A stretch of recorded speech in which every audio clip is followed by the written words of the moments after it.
I'm 22 years old and I have no idea what I'm going to do with the rest of my life, is a quote from the 2016 movie Get a Job, which is fitting as a full-time job is what I'm constantly on the search for as a recent grad. But that quote goes on to say, and I'm fine with that, which is the sentiment and attitude I'm trying to instill within myself. However, for a while now, I felt like I've been making all the wrong decisions. On the topic of getting a job, I regret not networking and being on top of internships as I should have been when I was in school. I wonder what life would have been like if I took the offer to go to a university out of state right after high school, rather than the safer path I chose, which was community college and then transferring to a commuter school. Or the random tinge of guilt I feel for having not chose to have a quince.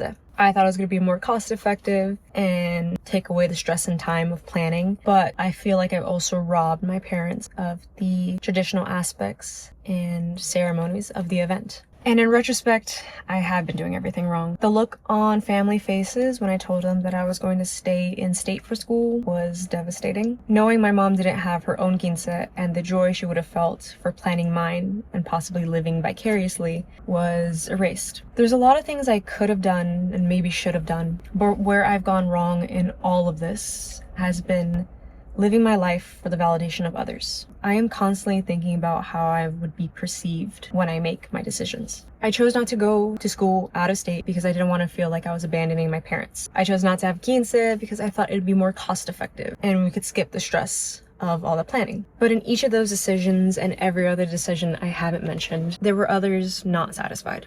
And leaving other people unsatisfied and ruminating with that thought thus made me unsatisfied because I wasn't able to please everyone. I wasn't able to meet everybody's needs and expectations. And the truth was, I was never going to. I had broken out of people-pleasing tendencies, more so with friends due to falling outs with certain individuals and groups. Let me know if y'all want the lore on that.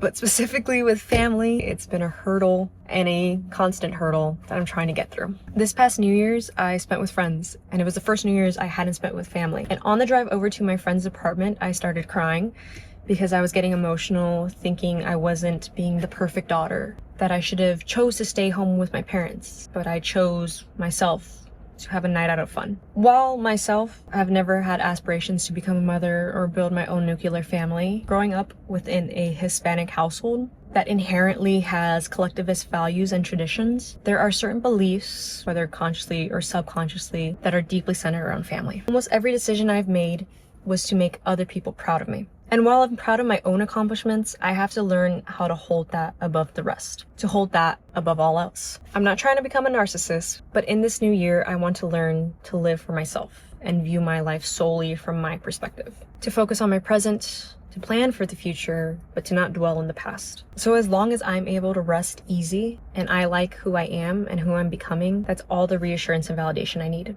I need to remind myself that I'm not here to be anybody's second chance and that I owe it to myself to always be my first choice. So I'm gonna allow myself to get lost, to be fine with not knowing the future or what I'm truly going to do with my life, to be delusional and live out childhood dreams, and to know I have a lot to offer the world, and this is just the beginning. So hi, my name is Caitlin. I've created the name Calzida, but you could call me Casey, and welcome to my little world. And if you're gonna stick with me on this journey, there's more than enough room, but I hope to see y'all around and to see you soon.